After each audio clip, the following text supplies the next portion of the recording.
শুক্রবার বিকেল থেকে মহাসমারোহে শিবরাত্রি পালিত হয় লেক কালীবাড়িতে। প্রতি বছরই শিবরাত্রি উপলক্ষে হাজার হাজার ভক্ত লেক কালীবাড়িতে ভিড় জমান। শুক্রবার তিথি মেনে শিবের মাথায় জল ঢেলে ভক্তদের শিবরাত্রি উদযাপন করতে দেখা যায়। উৎসবের মাঝেই শিবরাত্রির মাহাত্ম্যের কথা শোনান লেক কালীবাড়ির প্রধান সেবায়েত নিতাই চন্দ্র বসু।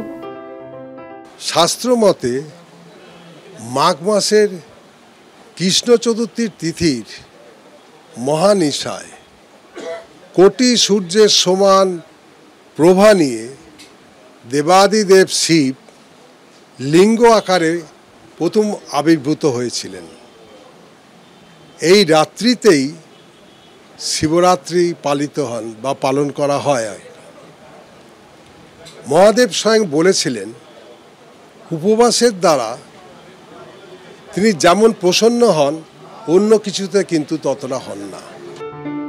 শিবরাত্রির পাশাপাশি লেক কালীবাড়িতে ধুমধাম করে পালিত হয় সাধক বামদেবের জন্মতিথি। নির্দিষ্ট উপাচারে বামদেবের জন্মতিথি উপলক্ষে বিশেষ পুজোর আয়োজন করা হয় লেক কালীবাড়িতে। সঞ্চার মিত্রের রিপোর্ট, এবিপি আনন্দ, কলকাতা।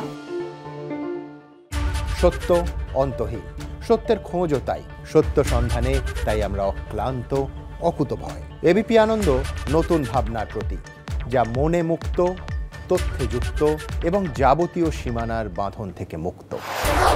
সীমা না শব্দটির মধ্যে লুকিয়ে আছে মানা শব্দটি, যেন চোখ রাঙানি এক অদৃশ্য ব্যানাজার, যা আটকে রাখে আমাদের এক ছোট্ট গণ্ডির মধ্যে। একমাত্র সঠিক খবরই গড়ে তুলবে এক মুক্ত সমাজ।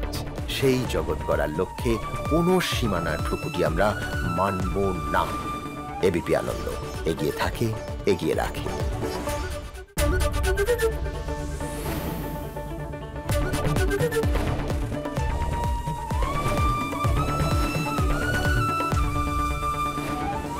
এবিপি আনন্দ এগিয়ে থাকে, এগিয়ে রাখে। পালিয়েছে তাই নাকি রাত্রে? বাংলা গুজব চায় না, বাংলা খবর চায়। বাংলা খবর, বাংলার খবর।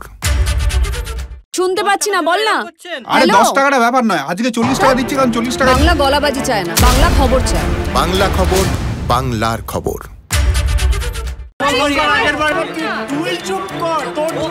বাংলা ঝামেলা চায় না, বাংলা খবর চায়। বাংলা খবর, বাংলার খবর।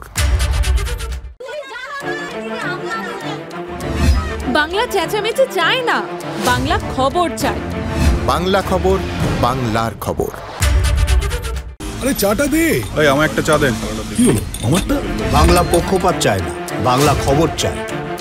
বাংলা খবর, বাংলার খবর।